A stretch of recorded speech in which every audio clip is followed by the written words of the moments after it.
వి gold trusted gold buyers. మీరు తాకట్టు పెట్టిన బంగారాన్ని విడిపించి ఈ రోజు ఉన్న మార్కెట్ ధరకు కొనబడును. రీసెంట్ గా టాక్ ఆఫ్ ది టైమ్స్ ఏమన్నా సినిమా గురించి అందరూ వెయిట్ చేస్తున్నారు, మాట్లాడుతున్నారు అని అంటే ఇట్ ఈస్ తండేల్. సో ఈ సినిమాకి ప్రొడక్షన్ డిజైనర్గా వర్క్ చేయడమే కాకుండా he has a very rich experience of 25 years art డైరెక్టర్గా వర్క్ చేసినటువంటి సార్, అసలు మీ రోలే చాలా క్రియేటివ్ జాబు. ఎప్పటికప్పుడు క్రియేటివ్ సెన్సెస్ అన్నీ ఏమన్నా వాటిని అవేక్ చేసుకుంటూ చేయాల్సిన వర్క్. ఎప్పుడు ఆ క్రియేటివిటీ ఎలా ఉంటుంది సార్ మీకు? నేను ఆర్ట్ డైరెక్టర్ అవ్వాలని రాలేదు. నాకున్న కొంచెం నాలెడ్జ్, ఆర్ట్ మీద ఉన్న నాలెడ్జ్తో నేను అంత రియలిస్టిక్గా ఆర్ట్ వర్క్ చేయాలి అని అంటే దాని వెనకాల ఎంత కృషి ఉంటుంది సార్? చూసే వాళ్ళకి చాలా కష్టంగా ఉంటుంది. But more than 2 decades art ఫీల్డ్లో ఆర్ట్ డైరెక్టర్గా, ప్రొడక్షన్ డిజైనర్గా వర్క్ చేసిన మీకు, ఎన్నో అద్భుతమైన సెట్స్ చేసిన మీకు చాలా ఛాలెంజింగ్గా ఈ సినిమాకి వర్క్ చేయడానికి తల ప్రాణం పోయింది అని అనుకున్న సిచ్యువేషన్ ఏంటి సార్? అలాంటివి కూడా కొన్ని చేశాను.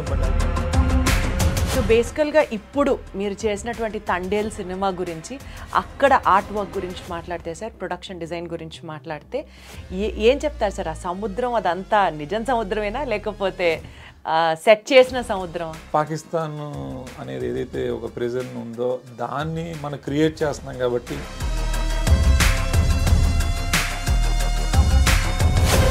మీరు నిజంగా పాకిస్తాన్ వెళ్ళారా అండి? డైరెక్టర్ గారికి చెప్పానండి, ఏమండి మనం సరే పాకిస్తాన్ వెళ్ళి చూద్దాం అంటే ఆయన నేనైతే రానండి, మీరు వెళ్ళండి.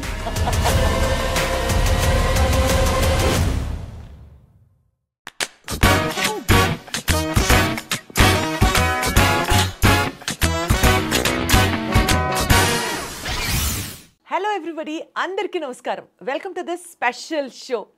రీసెంట్గా టాక్ ఆఫ్ ది టైమ్స్ ఏమన్నా సినిమా గురించి అందరూ వెయిట్ చేస్తున్నారు, మాట్లాడుతున్నారు అని అంటే ఇట్ ఈస్ తండేల్. సో ఈ సినిమాకి ప్రొడక్షన్ డిజైనర్గా వర్క్ చేయడమే కాకుండా he has a very rich experience of 25 years art డైరెక్టర్గా వర్క్ చేసినటువంటి నాగేంద్ర గారు ఉన్నారు మనతో. ఒకసారి ఆయనతో కనెక్ట్ అవుదాం. నాగేంద్ర గారు నమస్తే. నమస్తే. ఎలా ఉన్నారు సార్? ఫైన్ అండి.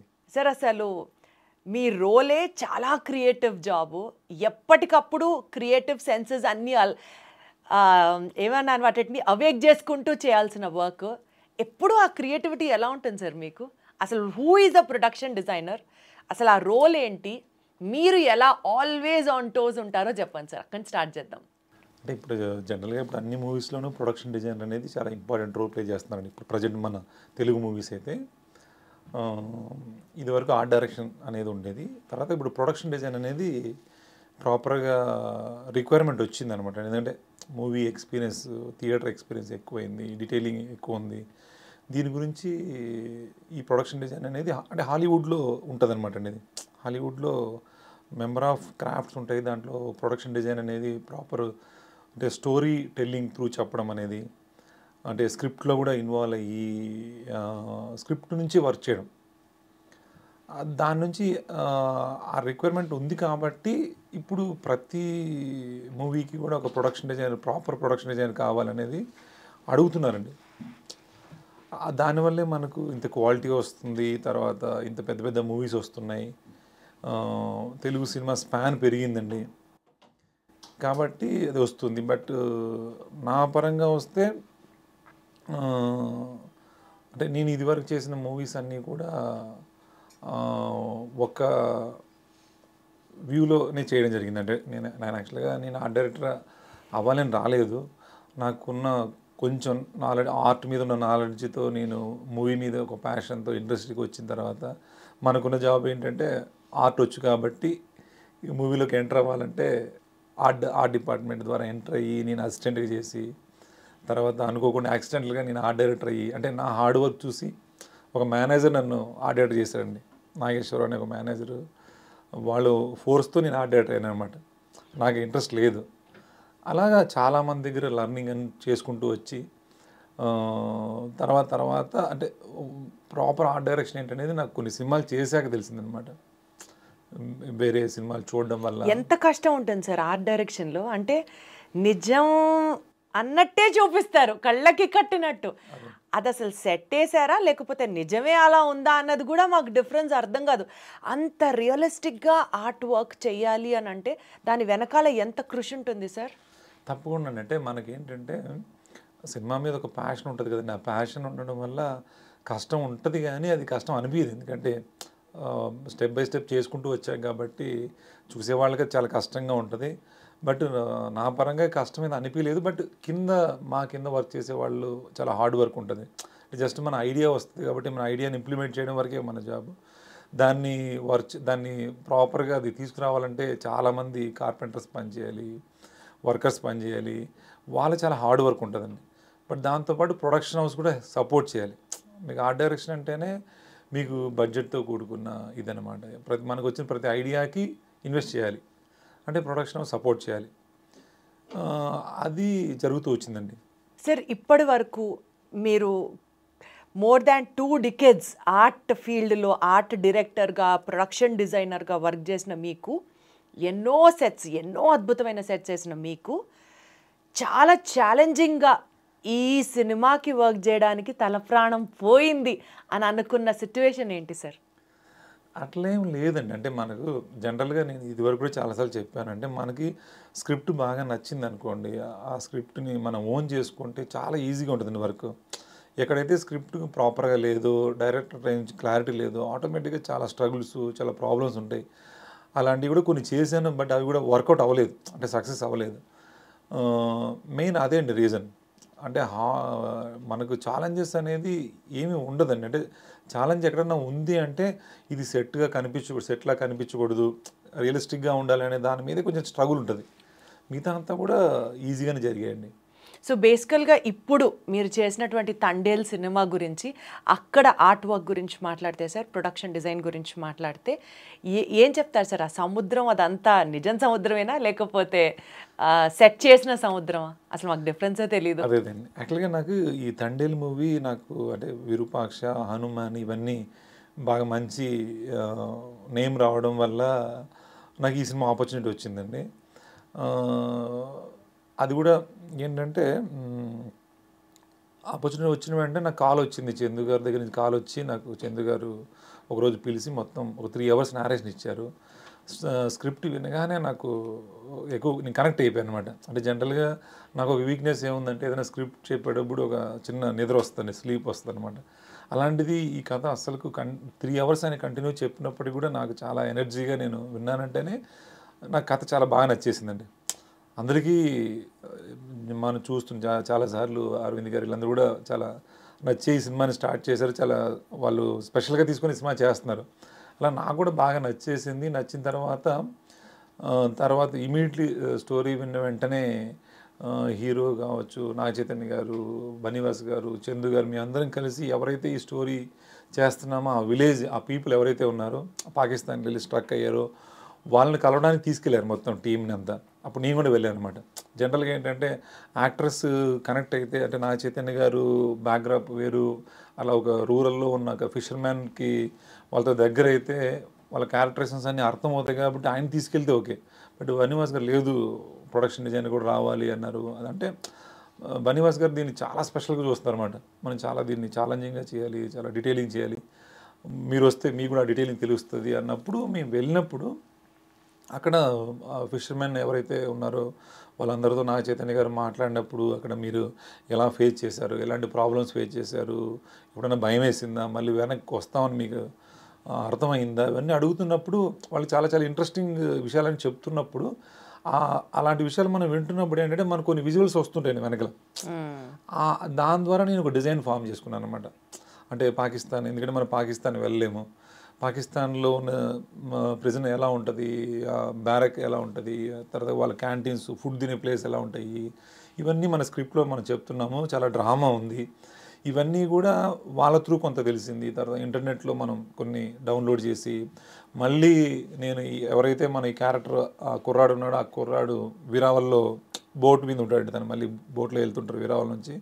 అక్కడికి లొకేషన్కి వెళ్ళినప్పుడు మళ్ళీ అతన్ని మీట్ అయ్యి నేను కలెక్ట్ చేసిన ఇమేజ్ అనేది చూపించి మీరు ఉన్న ప్లేస్ ఇలా ఉంటుందా, ఇలా ఉంటుందా, ఎలాంటి నేమ్స్ ఉంటాయి, అవన్నీ ఆ డైలీ వర్క్ అన్నీ చేసుకుంటూ, అంటే మెయిన్ ఏంటంటే ఇందులో పాకిస్తాన్ అనేది ఏదైతే ఒక ప్రెజెన్ ఉందో దాన్ని మనం క్రియేట్ చేస్తున్నాం కాబట్టి అది ఎవరు చూడలేదు, కానీ అది స్టోరీకి చాలా బాగా బలంగా ఉండేటువంటి ఒక ఎపిసోడ్స్ అన్నీ ఉన్నాయి అనే దాంట్లో నేను స్టోరీ విన్న టైంలోనే చాలా ఎగ్జైట్ అయినామండి. మీరు నిజంగా పాకిస్తాన్ వెళ్ళారా అండి? పాకిస్తాన్ వెళ్ళి అక్కడ ప్రిజన్ని చూసి వచ్చారా, లేదా అలాగే ఉంటుంది అని మీరు ఎలా సెట్ చేయగలిగారు ఈ తండేల్ సినిమాలో? అదే నేను యాక్చువల్లీ డైరెక్టర్ గారికి చెప్పానండి, ఏమండి మనం ఒకసారి పాకిస్తాన్ వెళ్ళి చూద్దాం అంటే ఆయన నేనైతే రానండి మీరు వెళ్ళండి అని ఆయన చెప్పారండి. బట్ వెళ్ళలేదు, అంత అవసరం లేదనిపించిందండి. తర్వాత నేను గూగుల్లో జైలు ఇమేజెస్ అన్ని చూశానండి.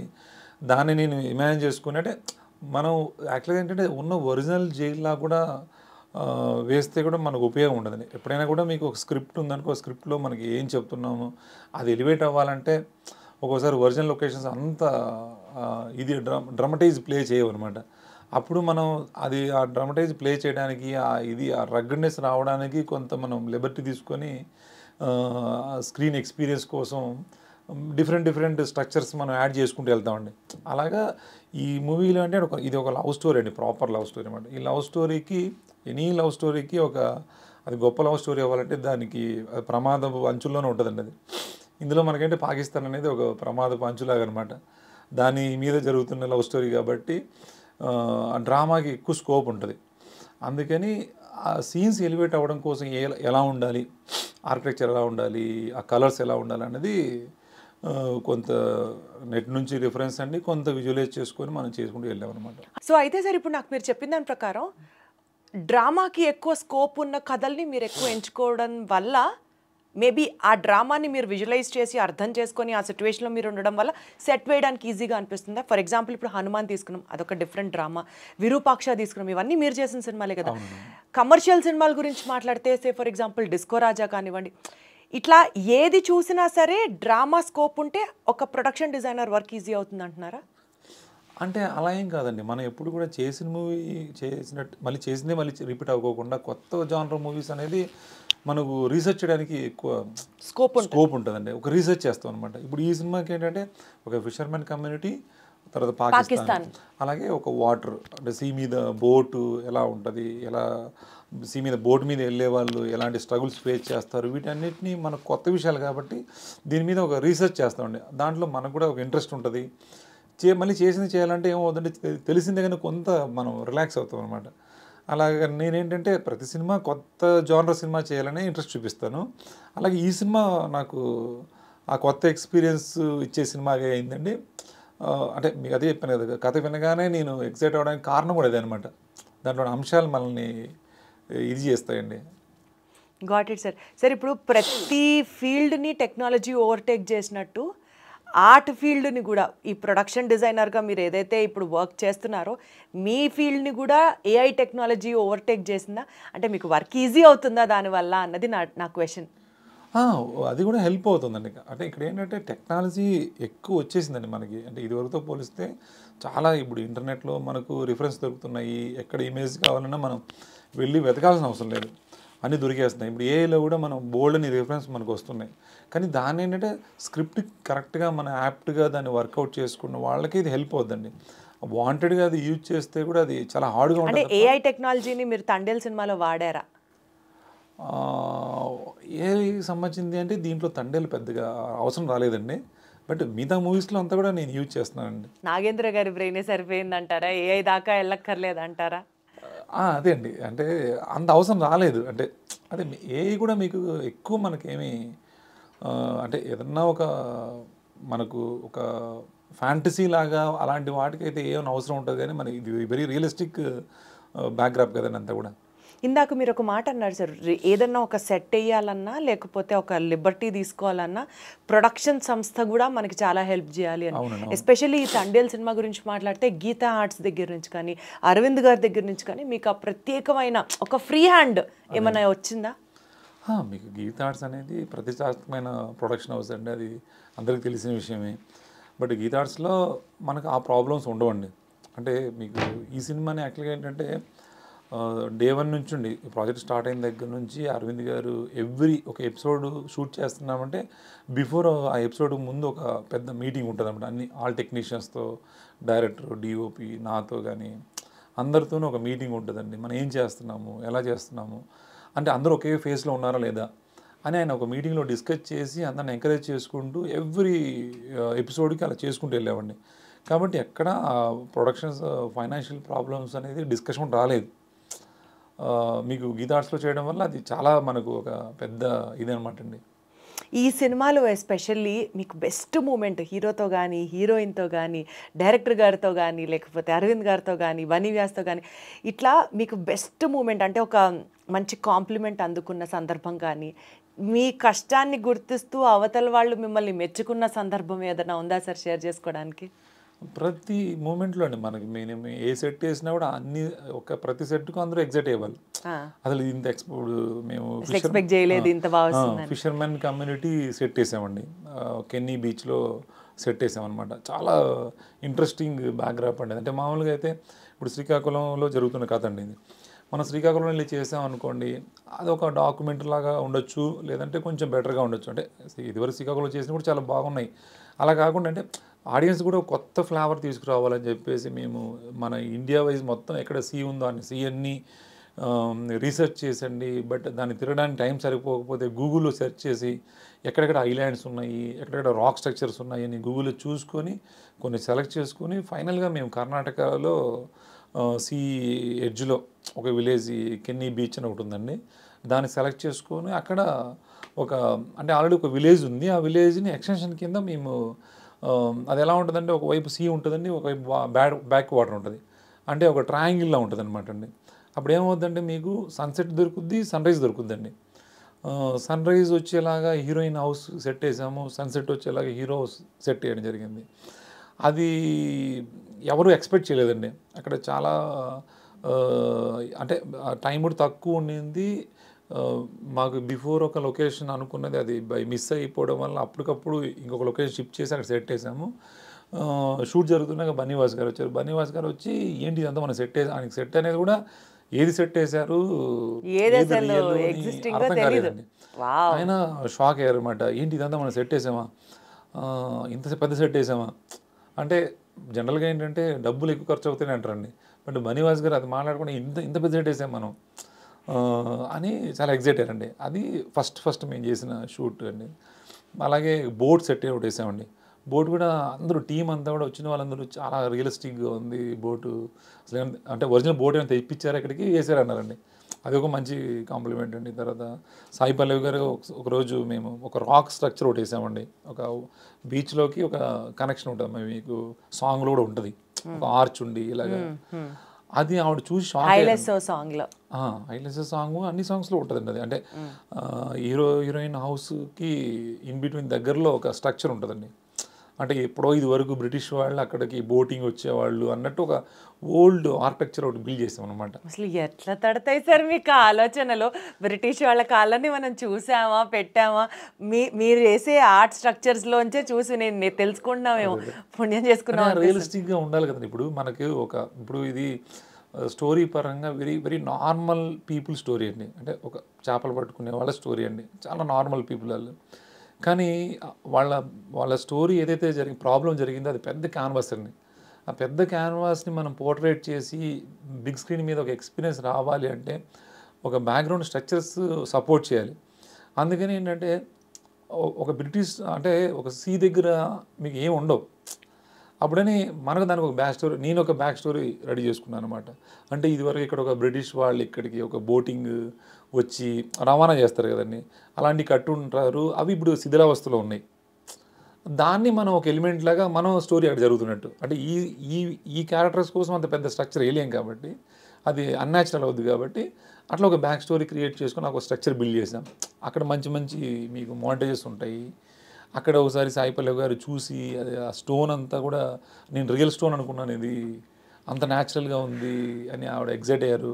ఎగ్జైట్ అవడమే కాకుండా ఆవిడ వేరే తమిళ్ డైరెక్టర్కి నా పేరు సజెస్ట్ చేశారు అనమాట. అబ్బా సూపర్, అసలు మంచి ఆర్ట్ డైరెక్టర్ కావాలనుకుంటున్నాం కదా, తను పెట్టుకోవచ్చు కదా అని సజెస్ట్ చేశాను. అదొక పెద్ద అప్రిషియేషన్ అండి. తర్వాత అలాగే జైలు షూట్ అప్పుడు అరవింద్ గారు వచ్చి ఏది సెట్టు ఏది రియల్ అనేది ఆయన కూడా గెస్ చేయలేకపోయారు అనమాట.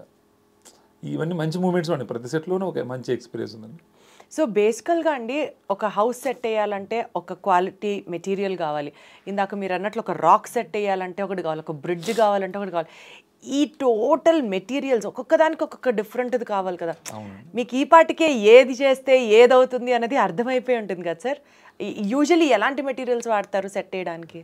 అంటే ఒక్కొక్క సెట్ రిక్వైర్మెంట్ బట్టి మనం ఇప్పుడు ఫైబర్ వాడతామండి, POP, plywood, cement sheets, acrylics అన్నీ ఒక్కొక్క సెట్ రిక్వైర్మెంట్ బట్టి అంతే. ఒకసారి వేస్ట్ స్క్రాప్ వాడతామండి. లైక్ ఆ స్క్రాప్ వాడి సెట్ వేసి మేము అందరం అవునా అని అనుకునేది ఏముంది ఒకటి చెప్పండి సార్. నేను ఇది వరకు అంటే ఒక పూలరంగడ్ అనే ఒక మూవీ చేశాను. ఆ పూలరంగడ్ మూవీలో మొత్తం ఓల్డ్ కార్స్ అన్ని తీసుకొచ్చి ఒక సెట్ బిల్డ్ చేసామండి.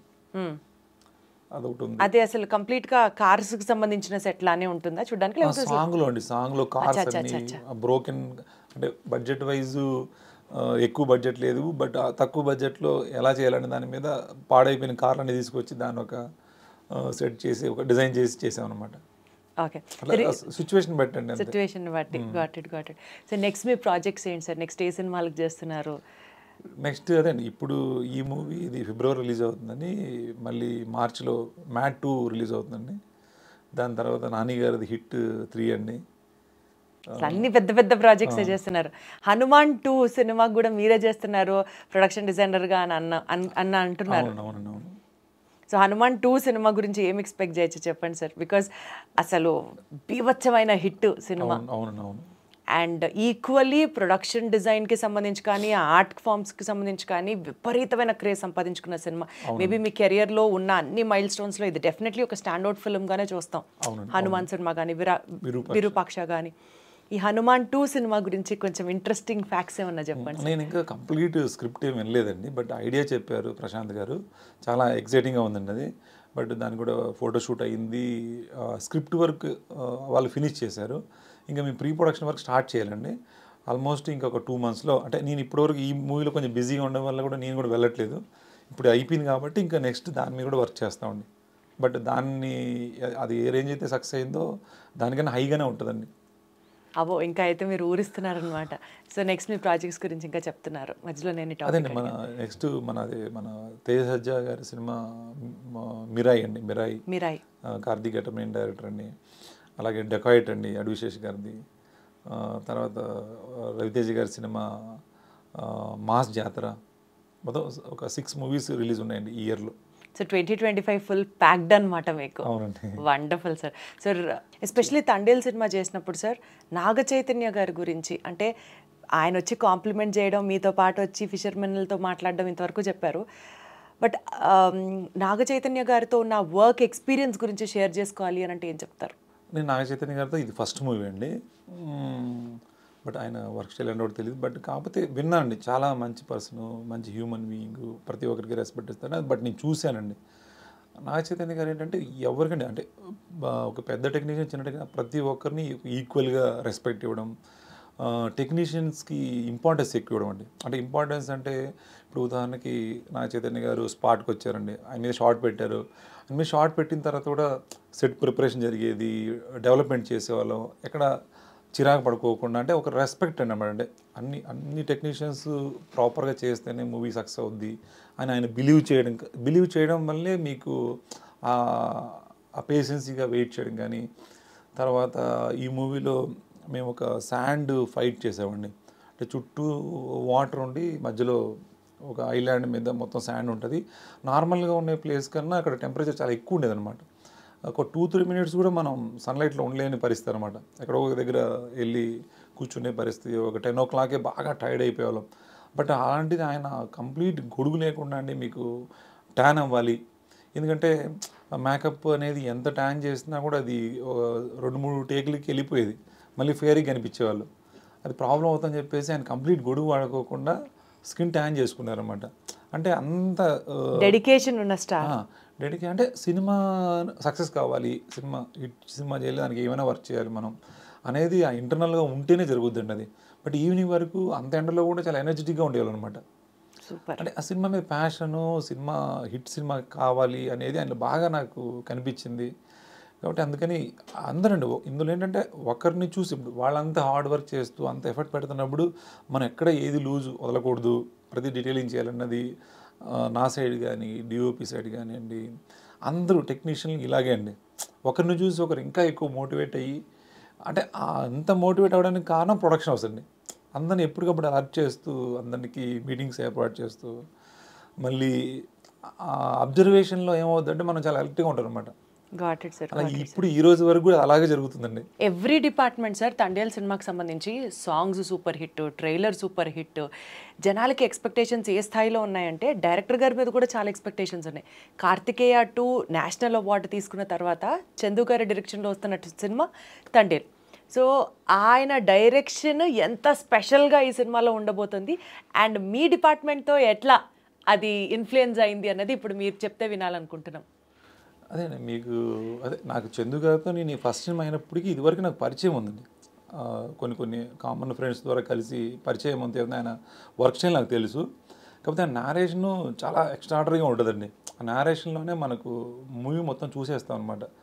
అలాగా నాకు మెయిన్ ఆయనతో ఒక మంచి కనెక్షన్ ఏర్పడింది కథ విన్నప్పటి నుంచే. బట్ అవార్డు అనేది మనకు వర్క్కి అవార్డుకి సంబంధం లేదండి. కాకపోతే ఇక్కడ ఆయనతో చాలా కూల్గా ఉంటుందండి. ఆయన ఎక్కడ మనకు ప్రెజర్ ఉండదు, చాలా రిలాక్స్గా. అంటే మనకి ఆయనకి ఏం కావాలన్నది చెప్పే క్లారిటీతో ఉంటారు. అంటే ఆయన ఎక్స్ప్లెయిన్ చేసే దాంట్లోనే మనకు ఆయనకి ఏం కావాలనుకున్నా మనకు అర్థమైపోద్దండి. అలా మనకు ఎక్స్ప్లెయిన్ చేస్తూ ఒక ఫ్రీడమ్ ఇచ్చారండి. ఫస్ట్ ఆఫ్ ఆల్ ఈవెన్ నాకు ది బెస్ట్ కావాలి అంటే ఇది మనం చెప్పాలనుకున్నాం, దీన్ని మీరు చూసుకోండి, ప్రొడక్షన్ డిజైన్ యాంగిల్ మీరు చూసుకోండి అని ఆయన ఇచ్చిన ఫ్రీడమ్ వల్లే నాకు చాలా ఈజీ అయిందన్నమాట జాబ్. ఇక్కడ కాంప్లికేషన్స్ లేవన్నమాట. నేను ఇచ్చేసిన తర్వాత కాదు ఇలా కావాలి అలా కావాలని లేకోకుండా బిఫోరే ఒక క్లారిటీ ఇచ్చేవాళ్ళు. ఆ క్లారిటీ త్రూ మనకు చాలా ఈజీగా అయింది. ఒక ఫ్రెండ్లీ అట్మాస్ఫియర్లోనే అయ్యిందండి. చాలా మీకు జోవెల్గా అంటే ఫన్ మోడ్ ఉంటుందండి. ఆయన ఏదైనా నచ్చకపోయినా కూడా సెటైరిక్ వేలా చెప్తారు తప్ప. మీకు ఎలా సెటైర్గా చెప్పింది ఏమైనా ఉందా అండి ఈ సినిమాలో? అంటే ఉన్నాయండి, గుర్తులేవు కానీ కరెక్ట్గా చాలా జోక్స్ చేస్తుంటారండి. ఒక ప్రొడక్షన్ డిజైనర్గా మీ జర్నీలో మీరు చాలా చూసుంటారు కదా సార్. ఇప్పుడు ఇండస్ట్రీకి రావాలి అని అనుకునే ప్రొడక్షన్ డిజైనర్స్కి మీరు ఏం చెప్తారు? అంటే ఒక సీనియర్గా చెప్తారా లేకపోతే ఇండస్ట్రీని చూసిన వ్యక్తిగా చెప్తారా? ఏం చెప్తారు సార్? అంటే ఇందులో సీనియారిటీ, సినిమా ఇండస్ట్రీలో సీనియారిటీ ఏమీ హెల్ప్ అవుతుంది. సీనియారిటీ వల్ల కొంత మైనస్ కూడా అవుద్ది. ఎందుకంటే మనం అదన్నీ గుర్తుపెట్టుకున్నామంటే నేర్చుకోవాలనుకున్నది కాస్త మనకు రాదనమాట. ఈ ఎవ్రీడే లెర్నింగ్ అండి ఇది. కాకపోతే ప్రొడక్షన్ డిజైనర్కి ఎక్కువ అవకాశాలు ఉన్నాయి, ఎక్కువ స్పేస్ ఉంది, డిమాండ్ ఉందండి. ఎందుకంటే ఆడియన్స్ ఫస్ట్ ఒక క్వాలిటీ మూవీ కావాలని కోరుకున్నారు. ఆ క్వాలిటీ మూవీ కావాలంటే మీకు ఈవెన్ ఫోటోగ్రఫీ చాలా బాగుండాలంటే కూడా ప్రొడక్షన్ డిజైన్ ఉంటేనే ఫోటోగ్రఫీ బాగుంటుంది. బట్ డైరెక్టర్కి కూడా అతను అనుకున్న స్క్రిప్ట్ చాలా బాగా పోర్ట్రేట్ అవ్వాలంటే ప్రొడక్షన్ డిజైనర్ కావాలి. ఎందుకంటే మస్ట్ అయిపోయిందండి. ఇది లేకపోతే మీకు క్వాలిటీ ప్రాజెక్ట్ రాదనమాట. కాబట్టి ఈ మంచి ప్రొడక్షన్ డిజైన్ కావాలనేది నీడ్ ఉంది. బట్ వచ్చే వాళ్ళకి ఏంటంటే కరెక్ట్ వే లేకపోవడం వల్ల వచ్చి కొంతమంది స్ట్రగుల్ ఫేస్ చేసి ఇవన్నీ మా వల్ల కాదని వెళ్ళిపోతున్నారు. కానీ దీన్ని కొంచెం తెలుసుకుంటే ఇప్పుడు మీకు ఏంటంటే architecture through, fine arts through వచ్చిన వాళ్ళకి ఏంటంటే ఆ యాంగిల్లో చూస్తే ఇప్పుడు ఇంటీరియర్ డిజైన్ చేసేవాళ్ళు ఇది ఇంటీరియర్ డిజైన్ లాగే కదా ఇది అనుకుంటే అవ్వదండి. ఇదంటే కెమెరా సెన్స్ ఉండాలి, లైటింగ్ ప్యాటర్న్ తెలిసి ఉండాలి, కలర్ కాంబినేషన్స్ మీద అవగాహన ఉండాలి, అంటే స్టోరీని ఎలా మనం సపోర్ట్ చేయాలి, అంటే ఈ సీన్ ఎలివేట్ అవ్వాలంటే ఎలాంటి బ్యాక్గ్రౌండ్ మనం క్రియేట్ చేయాలి అనేది అవసరం అండి. దానికైనా తెలుసుకుంటే అండి చాలా స్పేస్ ఉందన్నమాట. ఇప్పుడు మీకు గర్ల్స్ కూడా చాలామంది వస్తున్నారు. ఇదివరకంటే ఒక చిన్న బ్యాడ్ ఒపీనియన్ ఉండేదండి. ఇప్పుడు అన్ని వాళ్ళు దాంట్లో వస్తున్నారు. ఇప్పుడు దీంట్లో నా దగ్గర కూడా దగ్గర 2-3 గర్ల్స్ వర్క్ చేస్తున్నారండి. ఇక్కడ లోకల్లో పనిచేస్తున్నారు, బాంబే నుంచి వచ్చి పనిచేస్తున్నారు. వాళ్ళ ఐడియాస్ కూడా చాలా హెల్ప్ అవుతున్నాయి. అంటే నేను కూడా ఏంటంటే ఇప్పుడు నా ఐడియా ఒకటే చేస్తూ ఉంటే ఒకే మొనాటిమీ వస్తుందని చెప్పేసి ఒక్కొక్కసారి నేను వాళ్ళ ఐడియాస్ని కూడా దానికన్నా బెటర్గా ఉంటే వాళ్ళదే ఇంప్లిమెంట్ చేస్తూ ఉంటానండి. దాన్ని జస్ట్ నేను ఐడియా చెప్తాను, వాళ్ళు చేసిన తర్వాత అది బాగుందంటే దాన్ని కొంచెం డెవలప్ చేయడము, లేదంటే అది బాగాలేదంటే మళ్ళీ చేయించడము, ఇలా జరుగుతుందండి. దానివల్లే నా సినిమాలో కొత్త కనిపించడానికి కూడా అదొక రీజన్ అనమాట. సో ఈ స్కోప్ అయితే చాలా ఉందంటారు. చాలా స్కోప్ ఉందండి. సో ఎస్పెషలీ ఈ ఫీల్డ్ని ఉద్దేశిస్తూ రావాలి అని అనుకునే వాళ్ళకి మీరు ఇచ్చే గోల్డెన్ అడ్వైస్ వచ్చి అంటే ఒక మెయిన్ ఏంటంటే మూవీ అంటే ఒక రెస్పెక్ట్తో పనిచేస్తే వచ్చేస్తుంది వర్క్. మూవీ రెస్పెక్ట్ ఉండాలి, దాన్ని మనం ఎక్కువ స్టడీ చేయాలి. అంటే సినిమా చేయడం ఒక ఎక్స్పీరియన్స్, సినిమా చూస్తూ కూడా ఎక్స్పీరియన్స్ నేర్చుకోవచ్చు. చాలా బాగా చెప్పారు సార్. రెస్పెక్ట్ ఉండాలి మూవీ అంటే, అంటే చేసే పని మీద ఆ రెస్పెక్ట్ ఉండాలి, ఆ డెడికేషన్ ఉండాలి. Wonderful sir. 2025 మీకు బ్లాక్ బస్టర్ సినిమాలు ఇవ్వాలని మనస్ఫూర్తిగా కోరుకుంటూ thank you so much sir. Thank you.